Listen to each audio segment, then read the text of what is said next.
So what do you use to clean your furniture?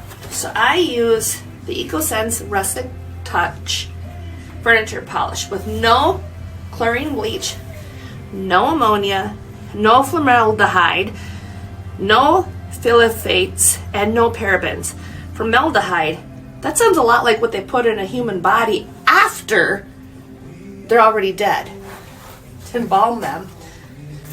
I wonder if other cleaners use formaldehyde.